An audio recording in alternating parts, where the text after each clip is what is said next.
Boys and girls, this is the Undisputed Era. Adam Cole, Kyle O'Reilly, Roderick Strong, and you're listening to Going In Raw, baby. What's up? This is the most must-see WWE superstar of all time and his lovely, gorgeous wife, Marie. And you are going in Smackdown Live. Hi, this is Shinsuke Nakamura. Shinsuke watching Going In the Raw. Hey, friendo, Steve here. And Larson. And welcome back to Going In Raw, the only pro wrestling podcast you need to be listening to right here at youtube.com/Steve and Larson, and available wherever podcasts can be found. Be sure to hit that subscribe button and the notify bell if you're watching us on YouTube. If you're listening to us in the audio realm, be sure to leave us a comment, rating, or review. It really goes a long way towards helping expose Going In Raw to potential listeners. We're also on the Patreon, patreon.com/Steve Larson. If you're a fan of Going In Raw and you want to contribute to the show, help grow the show even more, we offer a variety of award tiers over there on the Patreon. Starting at $1, at the $5 mark, you get 5 bonus episodes every single week. They're a lot of fun. Today we've got Chat Trivia, Larson. We do. Trivia. Where you can win a drawing by Larson. Well, one of us. Or both of us. Artist extraordinaire. No. Provocateur. Not really. Larson. We got some new patrons at the $1 and up mark. You get a shout out here on the show. We also have a new YouTube channel member, Andrew McGirth. Welcome to the Slow Wolf Pack. If you join us on the channel membership side of things, you get all that bonus content as well. And you get to use emojis and badges in our live streams. Here we go. New patrons: Michael Lair, Cameron Hooper Tolles, Edsel Jerome Laurel. Wow, lots of great names today.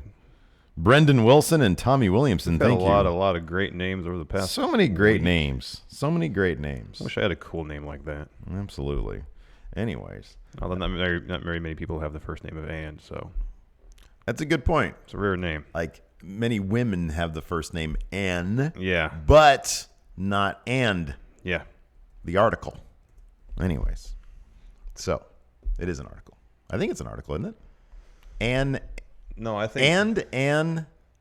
No, I think an article is like the is an article. That's a definite article. There's indefinite articles. I think and is what is something that binds two clauses together. There's a term for that, but I haven't taken an English class. Me and you. Right? Yeah. Article.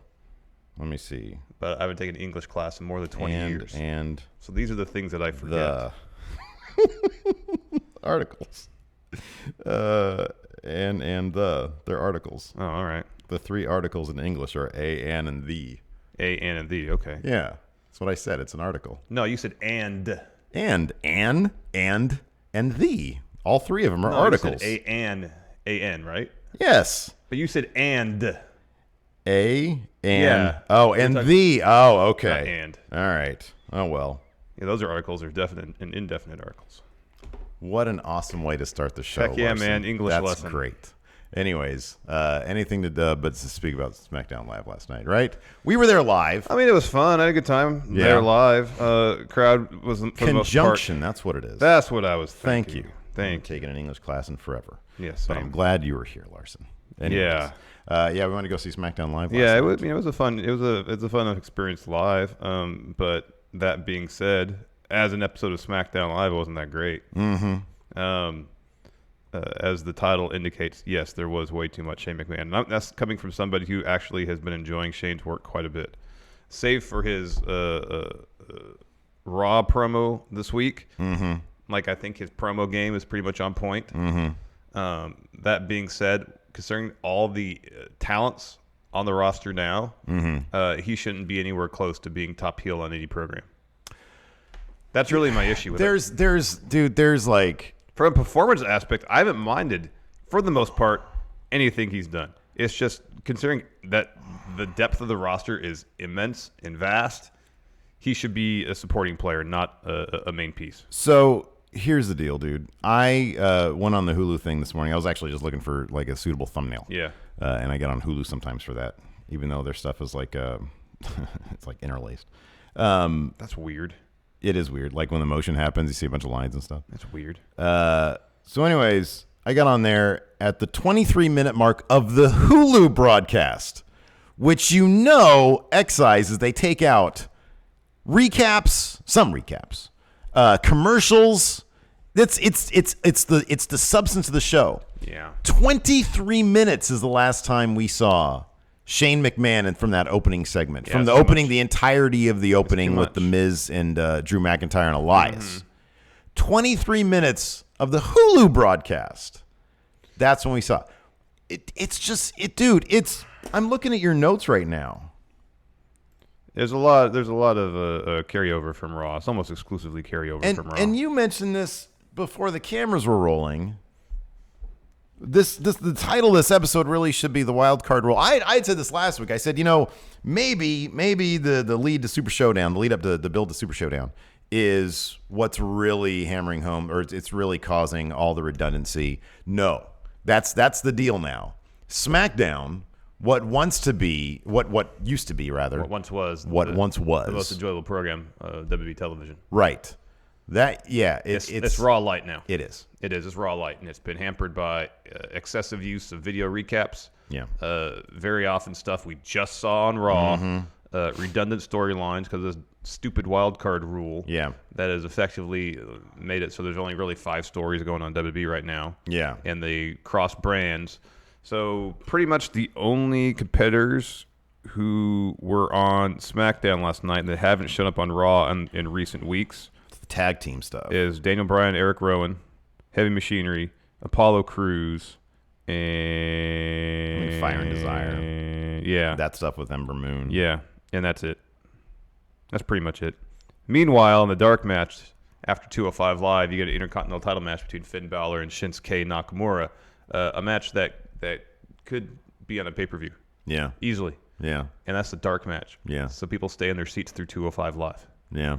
And then prior to the show, we had Liv Morgan versus Ember Moon. It was really good. Again, a match that really deserves to be on TV. A feud that could be on TV. Dude, I understand. I get that our thing is like, let's come on here and entertain. It's so difficult to find anything good about this. Yeah.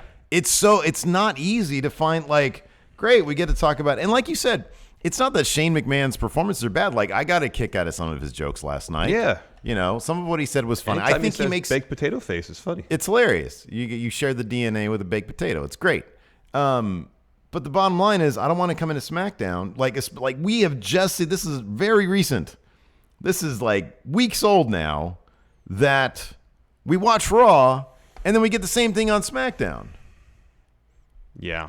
And here's and what they could have done hypothetically to at least separate what happened in the Shane Drew stuff from Raw is have Roman there. Mm-hmm. And maybe Roman's not on a full-time schedule yet. I know the flight to and from Saudi Arabia is probably very taxing. Yeah. The traveling aspect of it.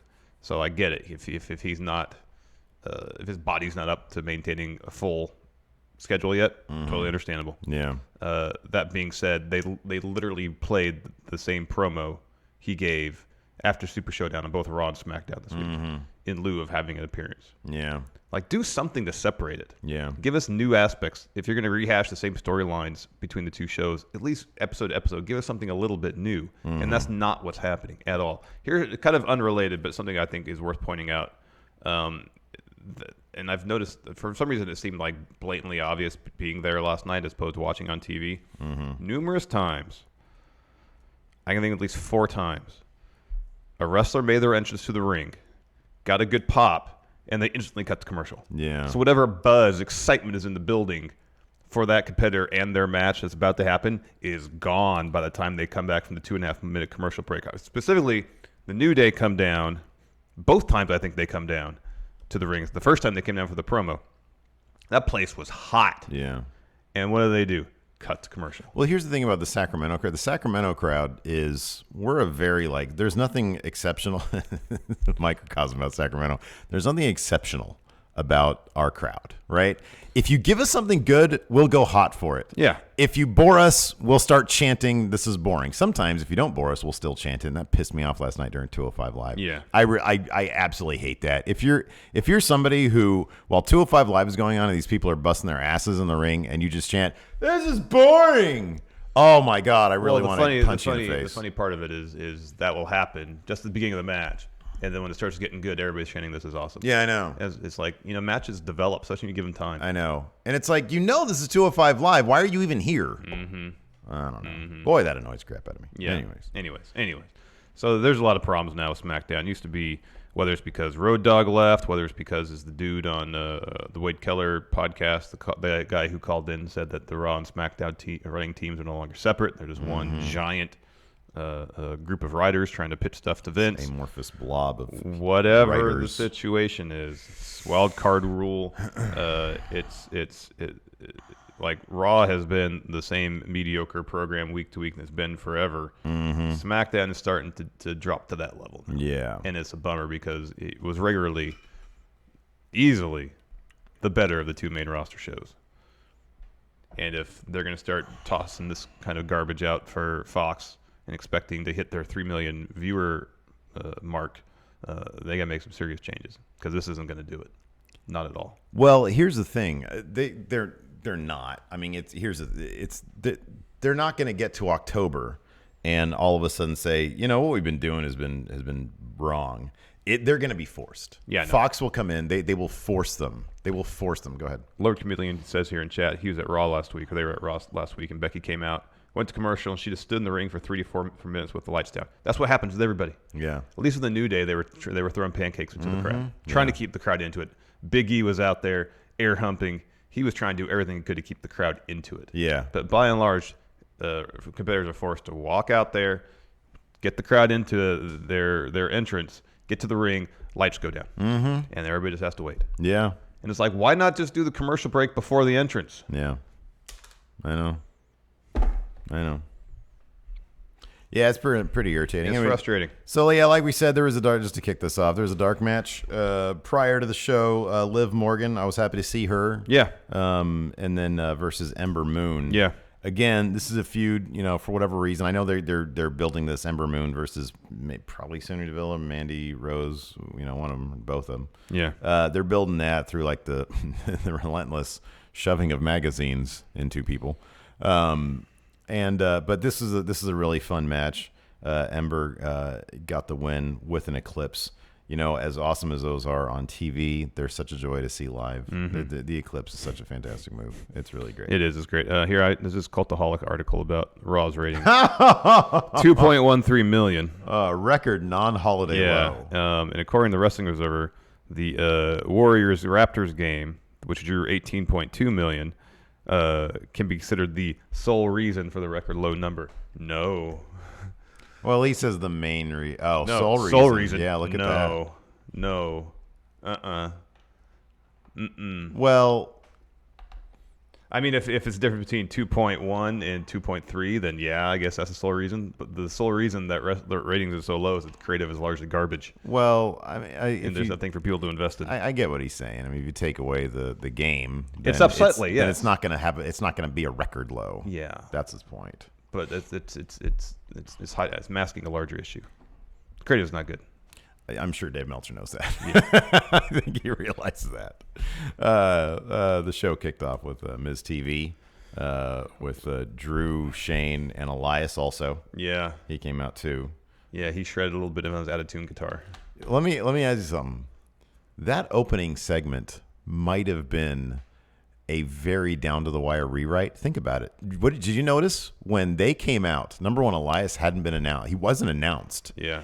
And the PA ran up there and put a stool out there for him. Yeah. At the last second. Yeah, I noticed that. And he was a relatively pivotal part of that opening chunk. Yeah, it could be. Because he had the match with Miz. Yeah, the first one. That might have been like maybe a last-minute thing, addition to things. Like maybe it was supposed to initially just be Miz versus Drew or something. You can have this match if you take on Drew because first. For a little bit, Elias was standing around before they brought a stool in for him. That's a good point. Yeah. But yeah, there's a lot of trash talk between Miz. Miz had a shirt that said like "My Mood" and his picture of his dad with his dukes up. Yeah. Which also had his logo on the sleeve. So unfortunately, it's not something he made on his own. That's probably something that'll be showing up at WWE shop sometime soon. Yeah. Which they're going to take a funny meme and try to monetize it for their own benefit, and it's going to make it not cool anymore. Oh, I got no problem with that. It's a funny ass shirt. It is funny. It is funny until it was okay. No, 2 or 3 weeks. Sorry. It was funny about like a couple months ago. That's right. That's what I'm trying to get at. That's a good point. So a bunch of trash talk. Elias shreds. He needed to tune up that guitar though. And then at the end of which Shane proposes another match against The Miz. After he says something like your DNA came from the cesspool with the baked potato. Shared DNA with the baked potato. Yeah, that's a pretty great line. But this just continued, and eventually the crowd really kind of. I don't know if you guys saw this at home. There are some things that Patrick Sparks in the group chat was saying that at the end of 205, there's a rock paper scissors chant or something. I didn't hear that at all. I didn't hear that. I was paying attention too. I was really into it. Yeah, I did hear the boring chants for this one though. Yeah, I heard. Yeah, it was funny because it was like one person said, "This is boring," and then a couple other people like, "Yeah, boo, boring." Yeah, and then the chant started. Part of the problem though is like if they just kept this to the talking and got to the matches, you would have cut out 5 minutes because there's like 2 recap packages that played during the segment. Yeah, right. It's like lose the recap stuff already.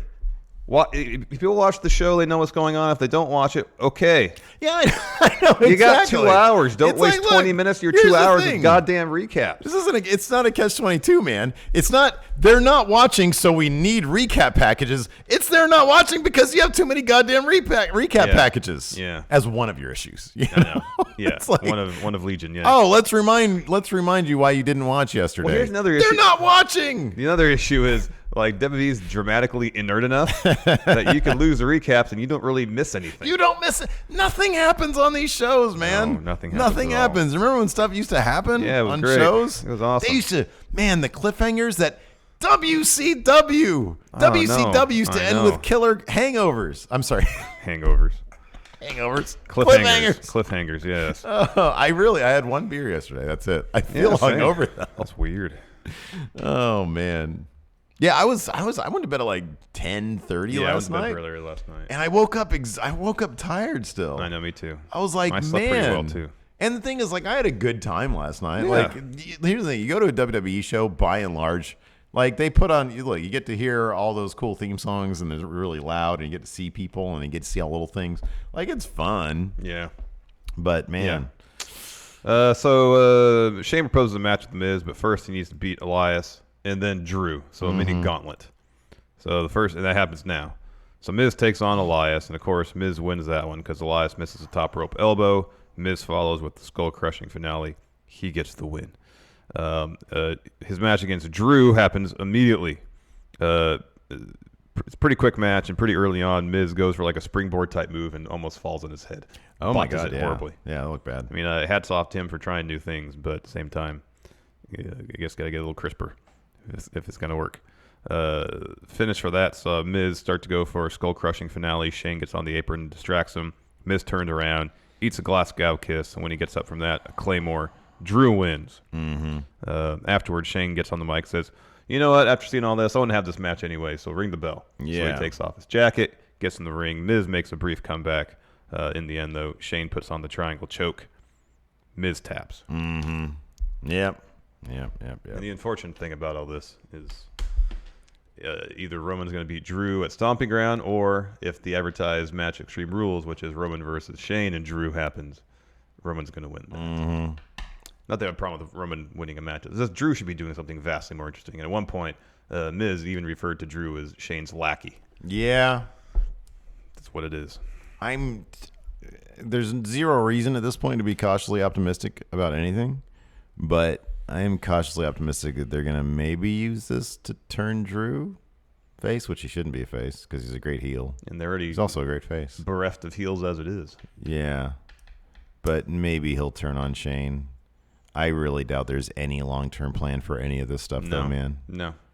Like, Shane, it's funny because, I don't know. It's not funny. It's annoying. Like Shane he's not really supposed to be like a wrestler. Shane, even back in the day, Shane wasn't really a wrestler. No. He was just crazy rich kid who did crazy stuff. He had Mean Street Posse with him. Yeah. And they were funny. And it's like this dude's putting up fights against like legitimate fights against Roman Reigns, the top guy in the company. It shouldn't be the case. Granted, he needs Drew to win, but he shouldn't be putting up fights against anybody. He's old. He shouldn't have like an effective spear. No, this doesn't look that bad.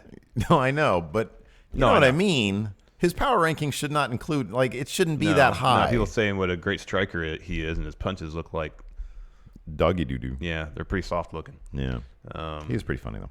He is funny, and like I'm entertained by heel Shane. I just don't want him to be top heel. I know. Because what happened? What was the last time it happened that Shane was the focal point of SmackDown? It sucked.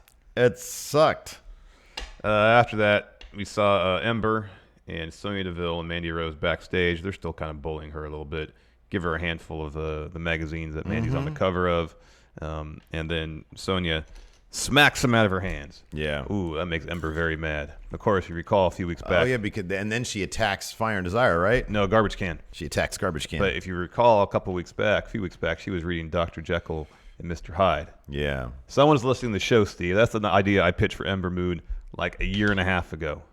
Had to explain why she is war goddess in the ring, but mild-mannered, soft-spoken behind the scenes. Ember Moon is going through some deep cuts on Going in Raw. Yeah. Old NXT episodes. Well, it's pretty much it's a werewolf thing, and you proposed that too at one point, where there's a dramatic personality shift when she's about to do some in-ring action. Hey, so remember we were talking about my new favorite thing, deepfakes? Mm-hmm. Did you see somebody put up a deepfake Mark Zuckerberg video? No.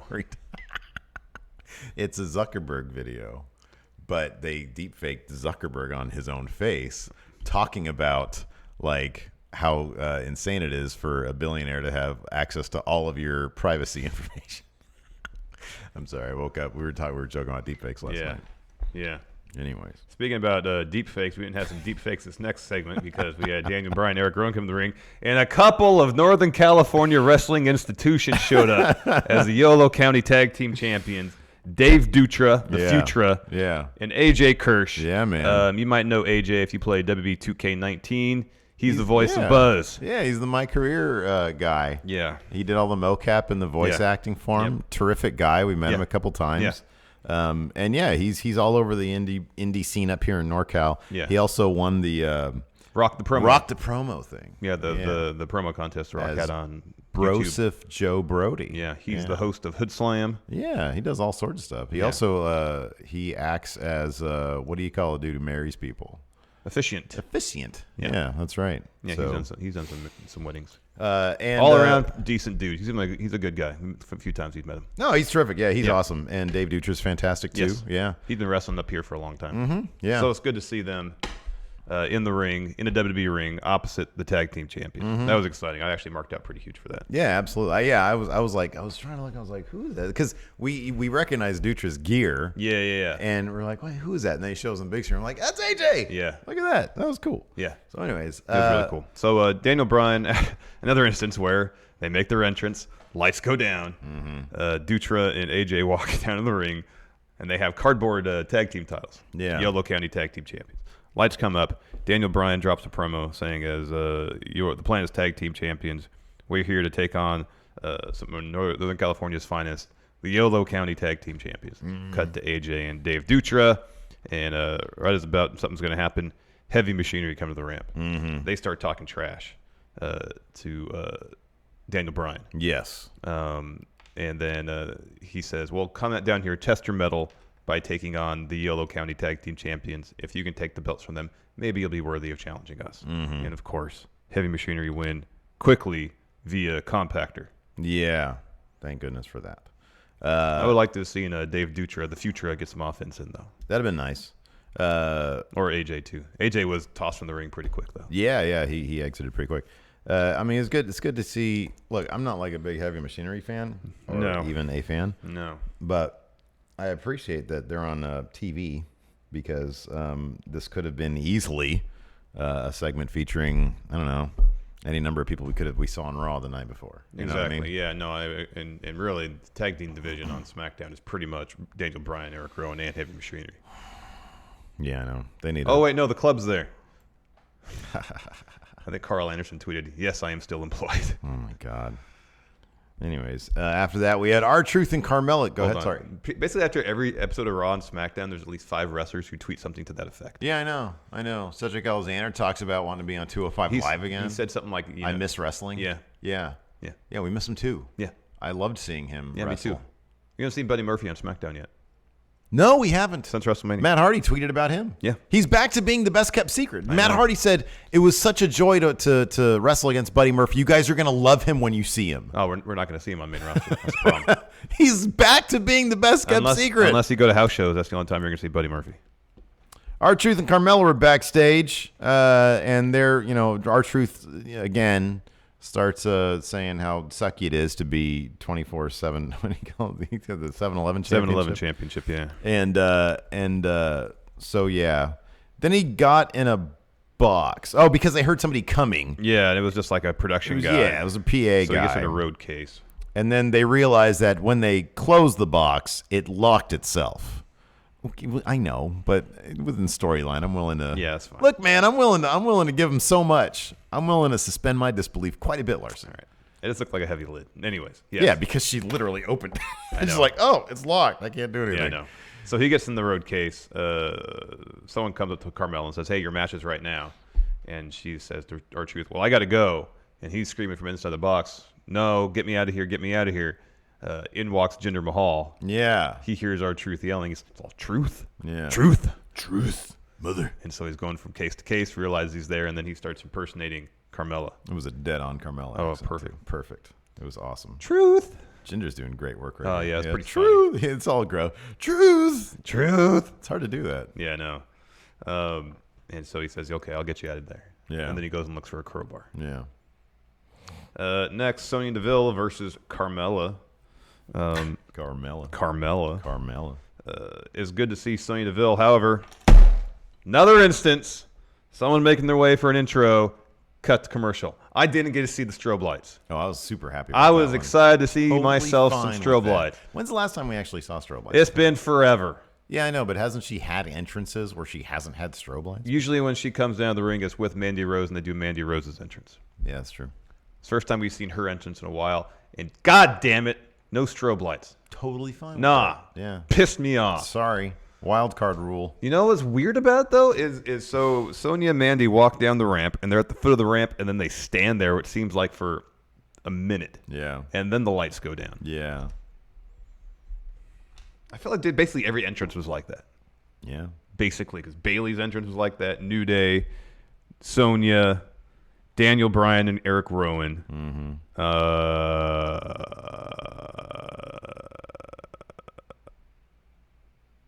Yeah, and then I think it happened again before the main event. Yeah. Basically, commercial. It just kills the momentum of the show. Yeah, it really does. Start, stop. I mean, I understand the commercial break aspect is necessary for live TV, but structure it so you're building momentum throughout the show rather than repeatedly killing it. Anyways, good match between Sonya and Carmella. Yeah, there was one little botchy moment there. Yeah. But beyond that, It was towards the beginning. Carmella's really good. Sonya Deville's getting really good. And Mandy went for a distraction. Mella hit a suicide dive on both of them. And then Mandy went for a distraction, ate a super kick. I love Carmella's super kicks. Yeah. And then Mella gets back in the ring. Yeah. Sonya got her finisher for the win. Yeah. So it's good to see Sonya get a win. They go back up the ramp, and they sort of, and this probably wasn't on TV. I think they were just doing replays, and they were reacting to the replays. I was really hoping at that point Ember Moon would come out, and or they were going to stomp on Carmella. They really need to get things going. I know. I want to see Ember Moon do some more stuff. I want know. to see what's going to happen with this. It's been 3 weeks of shoving magazines at people. I want to see Ember Moon do some shit. I know. Because aren't they, right? This is building to something, right? Is this building to something, Larson? I mean, you like to think so. Is Ember but Moon going to do something with these people who keep on shoving magazines at her face? I mean, the way things are going, I'd be very surprised if that were to happen. Based on what we've seen on WWE, unless there's a story to be featured on both Raw and SmackDown. Are all YouTube wrestling people just turning into Lewis Black at this point? Maybe. Could be. Oh. How many magazines can you have shoved at you before you do something Before you reach your about it? breaking point. Exactly. And I'm not talking about shoving a garbage can. No. That's just about unsanitary. shoving Mandy Rose. That's what you're talking about, right? Yes. As Ember Moon, yeah. Yes. Or Sonya. Either one. There's two of them. Pick one. I know. Hit a clips on somebody. Stop reading your books, man. Please. Read the Art of War. There you go. There you go. Next, a segment between Alexa Bliss and Nikki Cross backstage. Alexa was talking about what was this on?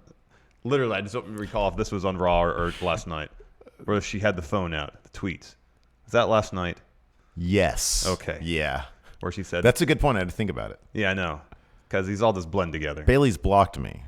Like she posted some nasty. Oh, someone posted some nasty comment about you for interfering in the tag match on Yeah. Raw, and Bailey liked it. And she says, "Unfortunately, I can't show it to you because I blocked Bailey on Twitter a long time ago." And she says, but I secured you a match, Nikki, against Bailey tonight, so you can take out your aggression on her. Yeah. Next, New Day. They're back, full power. Yeah. Big E has been cleared to wrestle. Wow. Yeah, they made reference to... the Charlotte bit was actually pretty funny. Yeah, that was a really funny joke. That was awesome. So the Big E says, I've had, if I had as many returns as Charlotte had title reigns. Yeah. And Kofi says, oh, that's a booking joke. Of course, everybody laughs. Because it's meta. Yeah. It's good stuff. That was good. Yeah. So, no, it was great. I mean, New Day, they're awesome. And then, was there a record scratch? No. He interrupted Kofi as he was saying, I'm still going to be your WWE World Heavyweight. That's right. And cue Dolph's music, and he comes out to be irritating. Yeah. And then Kevin Owens and Sami Zayn, two people who, mind you, we had just seen on Raw the night prior. They come out and forge a alliance with somebody on the roster of that show without any real motivation other than that everybody's apparently a bad guy. Yeah. So they come out on this one, and Sammy does all the talking. Yes, correct. And it's all fine. He calls out Kofi for being a hypocrite because he needed Xavier Woods' help to win the Super Showdown. That's kind of what Dolph was saying too, is that you embarrassed yourself, you embarrassed the New Day by resorting to that. And Kofi's like, well, then you shouldn't have kicked Xavier Woods ringside. I heard the oddest thing during this exchange. A gentleman a couple rows behind us, vociferous Dolph Ziggler fan. Oh, yeah, man. He was full-throated support of everything Dolph had to say. Yeah. Is he a time traveler from 2012? Confirmed. I think he is. Or was it one of those things where he like hit his head on a rock in a cave and just woke up?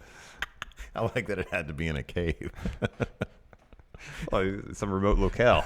Oh, I just thought you meant you have to be brain damaged to root for Dolph. No, I'm not saying brain damage. I get it. Okay, He got hit his head on a rock in a cave, passed out for 7 years. 7 years, yeah. Okay. Just woke up. A Rip Van Winkle type. Yes, situation. that's what I'm not referring to any sort of brain damage. I mean, it is Sacramento. He could just be on bath salts. What, did you hit your head like that guy, like that idiot last night? He just said it was nice out here. We walk out of the arena. It was cold in the arena. There's some fucking meth head. And I walk out, and it's warm. It's like really warm. It's like 90 degrees. I'm like, wow, that feels nice. Yeah. And this guy next to me walking out of the arena is like, did you just say it feels nice? I'm like, yeah. It's like I walk out and just wrapped in a warm blanket instantly. Yeah. It feels nice. This guy says it feels nice. It's hot out here. Look, man, we just got out of a fucking Smackdown taping, and it was kind of fresh air, boring, relatively. You know. It was cold in there. It's nice and warm outside. Let me enjoy what I enjoy, man. You should have dropped him with a Spanish Fly. Yeah. I'd have had your back. Yeah. Follow up with the Starship Pain. Man. Anyways, after that, we had a Bailey interview where she talked about stuff. I can really hear it. And then we had, another Aleister Black promo. This whole time, thing's gone in a direction I wasn't anticipating. This time. Where he's yelling at doors. They've opened the door to his sweaty little college dorm, apparently. Because he's in there talking about, it's very simple. It's very simple what you're doing, what I want to do. You fight me, and then I fight you. And he gets frustrated, and he turns 90 degrees. Excuse me. Over there, man. Can you please open my door? And they open the door, and light comes in. He starts yelling. Somebody fight me! Fight me now! The door is open. Somebody come in here and fight me. Yeah. I just wanted somebody to come in there and tackle him. This is so Well, I told you ridiculous. this last night. If he wants to fight somebody, maybe he should go to the appropriate venue in WWE where fighting actually takes place, which would be the wrestling ring. There's clearly, in gorilla position, there's a whiteboard, and you just squeak your name on there, and then, or talk to the producer, Baron Blade. Yeah. Or somebody else. Wait, no, what's the name of the producer? There's a different guy, I think. And I don't remember. Get his name. There's like an old-timey farmer-looking guy in my career. Maybe that was in the 2K team. Anyways. He talked to somebody, and like he's been in the industry a long time. He should know the deal. He should know the deal. Yeah. I just think they don't have anything for him. No, they don't. Who do you think his first guy is going to be? Do they know? He has taken on Randy Orton at house shows. I did see that. Oh, that's the guy then. Because what happens at house shows is always like a preview. It's a precursor. That's why I'm wondering if we're going to get a Nakamura Finn Balor feud. Because I'd love that. Oh, I hope so. Let's see here. After that, we had Bayley versus Nikki Cross. Nikki Cross did get to come out to Alexa Bliss's music, though, so that was great. Yeah.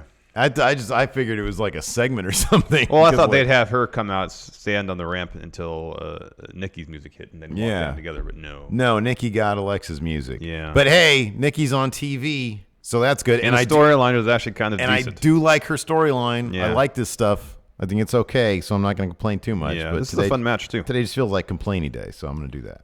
It was a fun match though. It was actually pretty good. I know. I enjoyed this match. It was good.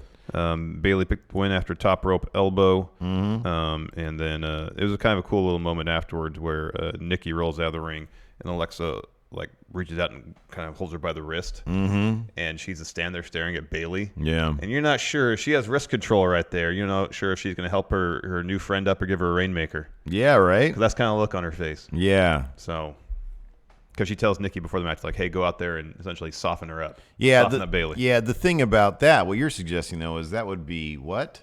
Progress. Yeah, we don't get that. That would be forward momentum. And we're opposed to that these days. Well, we're not. WWE is. We is in the WWE. Yes. Next, Jinder's backstage. Now he has crowbar and referee. He's looking for that road case. He's asking around. Apparently now it's on a truck. And he says, where is this truck going? Yeah. Monday Night Raw. Yep. Los Angeles. Yep. And so Jinder says to ref, come in with me. We're going to L.A. They run off to go get in a car and chase this production truck. Yeah. And you can hear R-Truth screaming, get me out of here, get me out of here, get me out of here. Next, we had an Iconics promo I'm pretty sure was just for the crowd. I think that was just for us. Where they talk trash about Sacramento. Woo! Don't blame them. No. Peyton asked Billy, what's the capital of California? She says, Los Angeles, which when we were moving to Sacramento, I thought, when I was young, like 7 or 8, it's like, oh, LA's got to be the capital of California. Yeah. No. I like that you were thinking about that when you were 7 or 8. Yeah, that's before I memorized all the capitals of all the states. No, in fact, it's San Francisco. No, it's Sacramento. That's what we got going for us, man. Yeah. They did everything to talk trash short of talking about the Railroad Museum, which is like prime tourist destination. Yeah, they said, everybody here is on bath salts.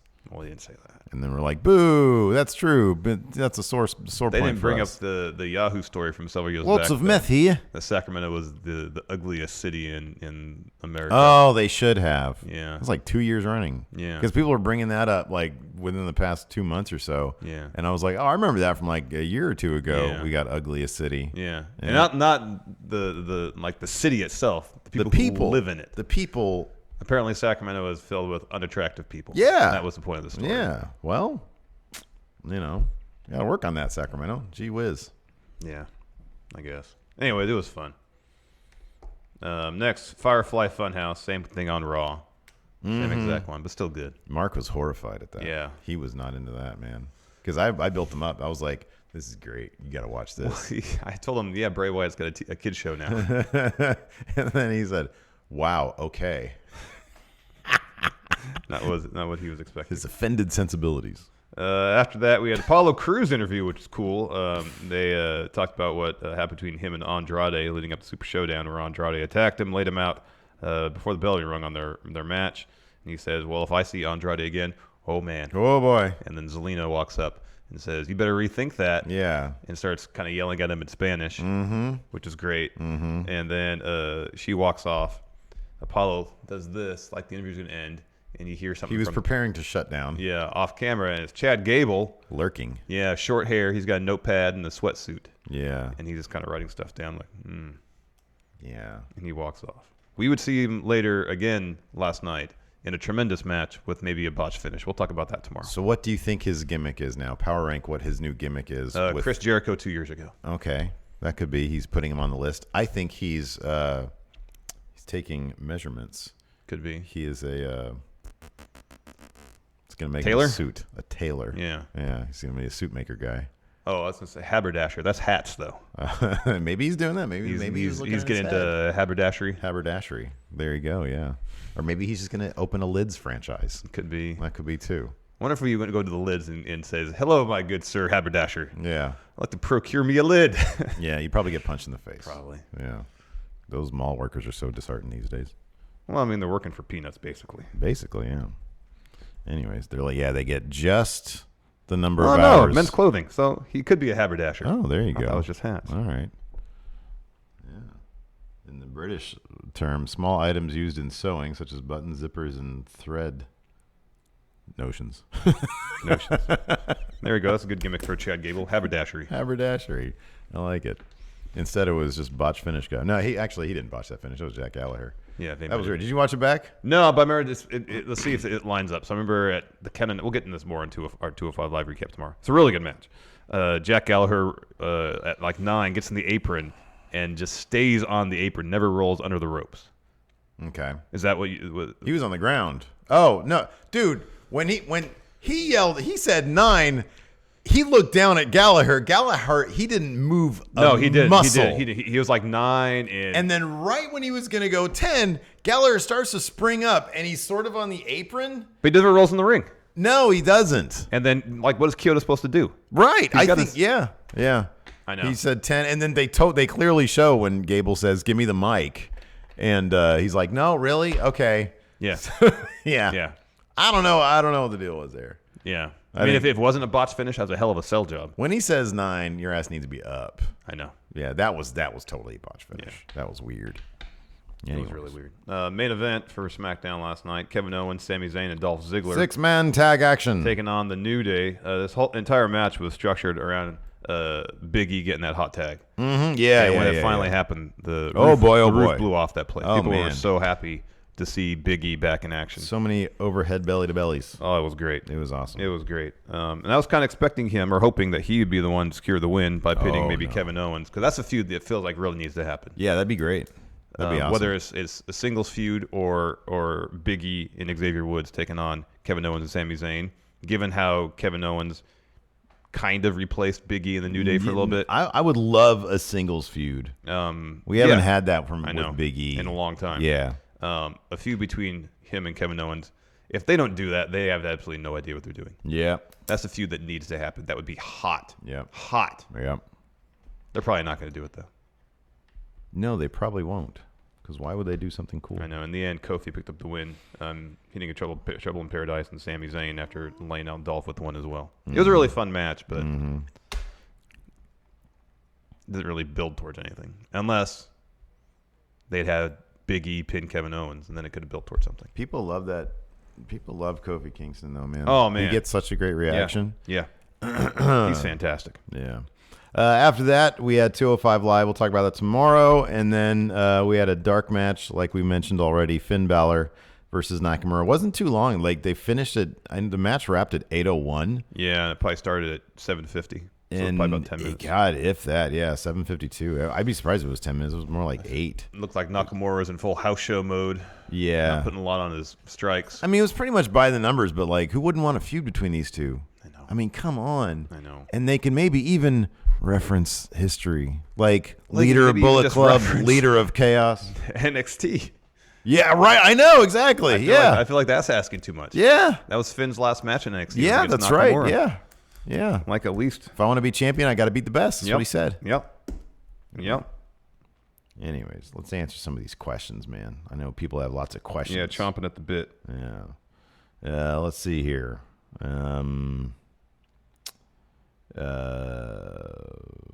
Okay. I'm in the Discord right now. All right. There's like a pizza question. Pizza's good. All right. Deep dish New York style or metropolitan pizza. You can only pick one. Deep dish, New York style, or I don't know, metropolitan pizza. Give me Chicago style. That's my favorite.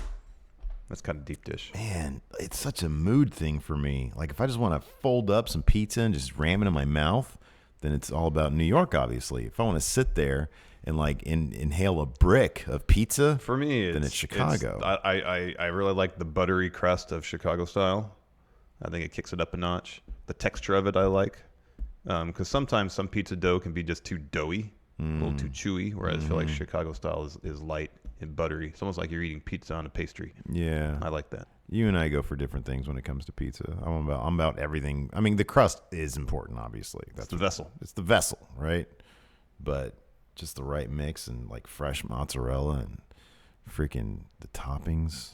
how it's done, the proportions. No, I'm into all that too. Yeah. It's the crust that ties it all together. You put pizza on a terrible crust, it's going to make it lesser pizza. For me, like that's the priority. Just give me Mountain Mike's. I'm good with that. Jeffrey Nguyen says, "Let's go Bruins." That's Stanley Cup talk. I don't know anything about that. Well, you know that it's versus the Blues. There you go. I thought the Blues were up 3-2. Luis Marie, happy Australian 2 a.m. friendos. Much love from a very sleep-deprived lady who needs to be up at 6 a.m. Oh, dear. Go to bed then. That's like 4 hours of sleep. Oh, my goodness. Yeah. Ooh, boy. I can't do that anymore. When I was in my 20s, I could do that. Boy, it's crazy how much stuff you can get away with in your 20s. You could do that stuff. Go to bed at 2, go to bed at 3, be up at 6. Get 3 go hours to of work. sleep and get through your day. Yeah. Jeffrey Nguyen again says, me fail English, that impossible. Yeah, man, it's been like decades since I was in an English class. It's 1995 for me. Yep. You didn't take any English classes in college? No, I passed. Really? I passed the AP test. I didn't have to. Oh, look at you. Let's see here. I reached my peak of understanding of the English language in 1995. You want to talk about deep fake here? Look at this. Hafty post this leaked logo for Fox on SmackDown. I'm sorry, SmackDown on Fox. That's fake as shit. They moved the exclamation point, so it's Smackdown. That's so fake. Maybe not, though.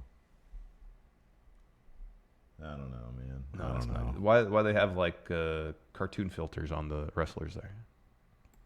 Everything seems like a rotoscope type deal. Mm-hmm.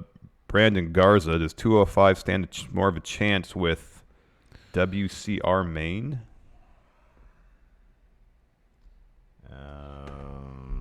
WCR. World class wrestling. I don't know what that means. With WCR Maine. I don't know what that means. Yeah, okay. Daryl Busa, new member, welcome. Michael Forbes, Firefly Funhouse, or the Fashion Files? Still trying to figure out what WCR. Firefly Funhouse. Yeah, there's more going on there. Yeah. Fashion Files is funny. But erase your mind. Do the Muscle Man dance. Dylan Haggett, watching Io Shirai's moonsault to the outside makes me scared she'll break her legs. Nah, man. It's poetry in motion. Oh, I'm with him, though, on that one. Anytime anybody does a moonsault to the outside, especially Charlotte, her legs are so long. Yeah. I think those things are going to snap. Like, once you see Sid's leg injury, you can never unsee it. But Sid had no business ever. Oh, I agree. I'm just saying, knowing that legs do that. But the difference is he did like leg day once a month. Sid did. Yeah, no, look, I agree. I'm just He's saying. so top heavy, man. You see that? Ooh, boy. Whereas like Io's been doing that for years. Yeah, well, just takes one bad time. Snake Sosa. Oh wait, no. Mason in the Dark. Is breaking a Nintendo Switch a decent reason for a wrestling feud? Yes, it's annoying, but it feels petty to me. What is he referring to? Is this a being the elite thing that I'm unaware Or of? is this a up, down, down thing? Oh, is that what it might Did be? AJ break another controller? That's kind of his things. I'm going to say, just in a vacuum, is that a decent reason for a wrestling feud? It's better than having magazines shoved at you. Yeah, I guess so. So I'm going to say, yeah, we're good with Switches aren't cheap. Dragon Reborn, RKO into a black mass will look amazing. There could be some good reversals there for... Hafty says, honestly, Ember shouldn't be playing video games at work. Did we miss something? Oh, maybe. With her Switch? Oh, is that what it was? I didn't notice a Switch. Me neither. Well, isn't like up, down, down? That's mostly shot in the arena, like when there's preparation and stuff happening. Sonya and Mandy broke Ember's Switch. Oh. When did that happen? It must have been when they shoved the magazine in her hand. It was hard to hear, especially that segment. It was really hard to hear. It wasn't hard to see, though. I don't remember that. I don't remember that either. Oh, man. They broke her Switch. Jesus Christ. Where was I? That's why she was mad? I thought she was mad because they shoved a bunch of magazines in her face. I think it makes more sense. But it makes less sense why she didn't punch somebody instead of throwing a garbage can. Yeah, that's an expensive thing. Yeah. What was it, like $350? Something like that. Oh, man. Jeffrey says, in my area, we say a Boston 10 is a 6 anywhere else. He's talking about the ugliness of the city, people. Gotcha. Dylan, the IC champion, should not be in a dark match. Agreed. Brian Jankowski, as much as I'm happy for him in NXT, I would love to see a Fashion Police Tyler Breeze going for the 24/7 title. I do think, similar to what you mentioned about house show stuff, about how that sort of a preview thing does come, I think dark matches have been like that also. Kind of, yeah. And so it would not surprise me at all if Nakamura and Balor got into a thing. Yeah. Dylan asked, do we have Fanta, Sprite, and Lift in the U.S.? We have the first two. We have Fanta and Sprite. I have no idea what Lift is. Is that like Surge soda, like full of caffeine? It wouldn't surprise me, but I've never heard of it either. But yeah, we totally have Fanta and Sprite. M Squared, would 205 Live benefit more filming before SmackDown Live? Yeah, we saw that play out on when it was shot before SmackDown. The crowd. Hats off to Sacramento. There's some people who left, but it wasn't a mass exodus. Yeah. There was still a good amount of people there. So on the house show circuit, this is from 2 days ago. Yeah. Finn Balor retained over Ali and Shinsuke Nakamura in a triple threat. Let's see here. That's probably a Raw one. Oh, there's 2 of them. Cool. Let's see here.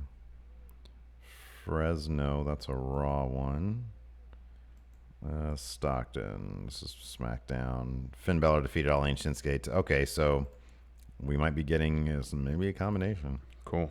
That's neat. Let's see here. Oh, this is a deep one. Look at this. Elias, Reigns, Ember Moon, Andrade, Kevin Owens, Mickey James. So we didn't get this live, but the pair of luchadors, who faced the Sing Brothers. Dos locales. Oh, that's awesome. That's great. Did we ever find out who those guys were? No. The enforcer Stevie Bradley says, "Go Blues." Sorry, Jeffrey. What is it? 3-3 now? I have no idea. Well, I don't that's pay attention to that stuff. Snake So says, "Did you not see the promo of Sonya breaking Ember Switch backstage?" All right, let's see here. I'm going to go on the Patreon and see what people have to say there. Jamie Arcus, Kofi versus Shane at SummerSlam for WWE Championship. Please no. No, we don't need Shane getting a title shot. No, I can't believe that it's going to last another... I can believe that. I can believe that that's a possibility. Dude, look, here's the thing. At this point, we sort of can believe every worst case scenario. Yeah. Like that, yes. All hands are on deck right now. Everybody has to just prepare for the worst. Yes. So it's possible. It is possible. Let's see here. Oh, I love these kind of questions. Sonora Mizuki asks, you each have the opportunity to choose one match in WWE history and change the finish of the match to a dusty finish. What match would you both choose? It needs to go from a firm, decisive finish to a wonk. Listen, baby, everybody. Ideally, it's a situation where the face wins, but they wave off the win. That's a true dusty finish.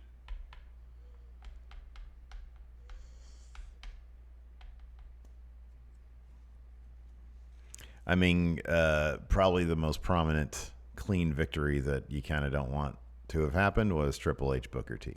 Yeah. Booker T wins, gets the moral victory, but they wave it off. So that Booker T. Yeah, Booker T gets the win. they wave it off. Technicality to wave it off. Yeah. So Triple H keeps the belt. Yeah. Yeah. Yeah. That's if you have to do something. Yeah, I can't top that one. Let's see here. Thomas Dunnigan. Do you think Bayley's push and her more focused characterization is a "this is what could have happened to you, Sasha" sort of thing? It at least seems that way to me, as all happened to Bayley as soon as Sasha decided to take a break, as if Vince is trying to rub it in that good things could have happened to Sasha.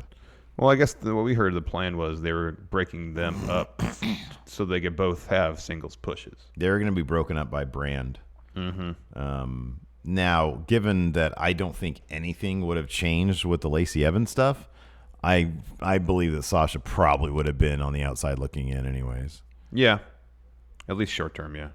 Right, yeah. Which is the only plans that Vince makes. Yeah, I know. Let's see here. Lindsay DXHBK. Which WrestleMania main event that WWE will more than likely never be able to do now is a bigger loss? which is a bigger loss, losing a Shield triple threat for the title or a 4 horsewomen fatal 4-way for the title? That one's still kind of salvageable. Yeah. But what do you think is a bigger? Oh boy, that's a good one. I mean, they're all big stars. I was clamoring for years to have a Shield triple threat main event Mania. Seemingly that's never going to happen now. You know, here's the thing about the Shield, though. I mean, and I think it's a mix of the fact that we never really got a proper Shield feud between all 3 of them. Like, in the end, did anybody really care that much about the Shield? I know you and I didn't. I mean, I know that people out there kind of liked them. You know, oh, cool, they're back together. They were never really booked. I mean, there was just a happenstance of, like, injuries and stuff, which prevented the Shield from reunion. Every time they do a reunion, something would happen. Roman had the mumps at one time, so Kurt Angle had to step in, and everything just seemingly. But I never really cared that much anyway. Well, because they felt like they were being booked like a nostalgia act. Yeah. As opposed to actually doing anything interesting. Because I always thought that they were. I mean, their first run together was really cool. Yeah. But I always appreciated them more for their singles stuff. Yeah, anyways. I kind of did too. Like I liked them when they were first together and they were heels. That was really fun. But like a proper like long-term feud between all 3 of them with interweaving stories, I think would be really cool. But I do think there's a lot of cool stuff you could have done with the Horsemen. Oh yeah, so you still can. I think that's still a possibility. Where I think the Shield thing's Sasha will be back. Done. Dylan asks Lesnar versus Undertaker WrestleMania 30 for Dusty finish. So Taker doesn't lose his streak until Roman beats him. Yeah.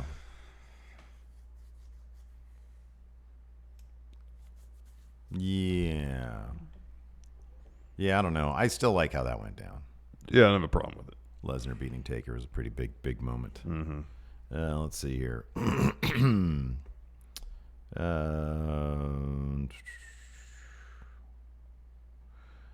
Tim Morris. Which couple would put on the best match? Becky versus Seth, Almas versus Charlotte.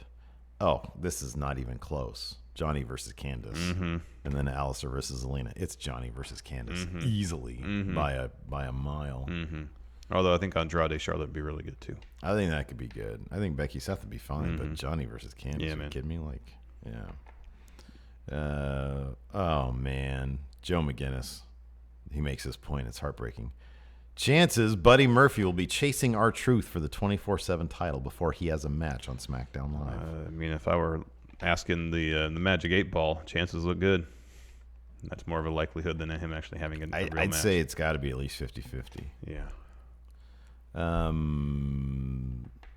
Domino EP says, do you think a silver lining to the decreasing ratings is that it would be easier to resurrect a wrestler's career if fewer fans are watching WWE creative screw them up? But here's the thing. I think that just there's probably a lot of people who still know what's going on. Yeah. They're just waiting for it to get better. Yeah. And they hear week after week what's happening, and they're just like, yeah, good thing I didn't tune in. Well, I forgot to mention this. I put up a community poll last night. And oh yeah, it was the highest that didn't watch, don't plan to ever was for an episode of SmackDown. Yeah. Unless it changed substantially since. I don't think it did. I think it's 40-some%. It was like it was almost 50. It was like 47%. Yeah. And usually that's in the 20s for SmackDown. Yeah. Or the high 48%. Yeah. In between had 22%. Nays were at 9. Yays were at 11. Plan to watch later. Remember only when 10%. Yays were in the 50s? Yeah. Consistently for SmackDown. I know. And that wasn't that long ago. Nope. It was all pre-wildcard rule. Yep. What a terrible idea that was. Yep. I'm a genius. Anyways. Damn you, Vince. Damn you. Damn you. Damn you. Denying us from enjoying quality wrestling programming, which we had on a weekly basis with SmackDown Live TV. What do we got coming up for Overrun? We got news on Sean Spears' wrestling future. Oh, cool. And chat trivia. Awesome. Sounds great. Are you excited about drawing something today for somebody, from some lucky friendo? Maybe I might draw part of it. Oh, man. No, I think whoever wins today needs a fully 100% Larson original. Well, they better make it pretty basic because skills don't extend beyond. I love your drawings, basic. man. I think they're fantastic. Anyways, where's that last one? I got a bunch of them over here I got to send out. Anyways, thanks everybody for tuning in. We really do appreciate it. And yeah, until next time, we'll talk to you guys later. Goodbye. Be a part of Going In Raw today at patreon.com/Steve and Larson. Starting at $1 a month, you can enjoy Going In Raw ad-free, gain access to the daily 30-minute Going In Raw post-show, exclusive merchandise, and so much more. Support Going In Raw today. Click the link in the description.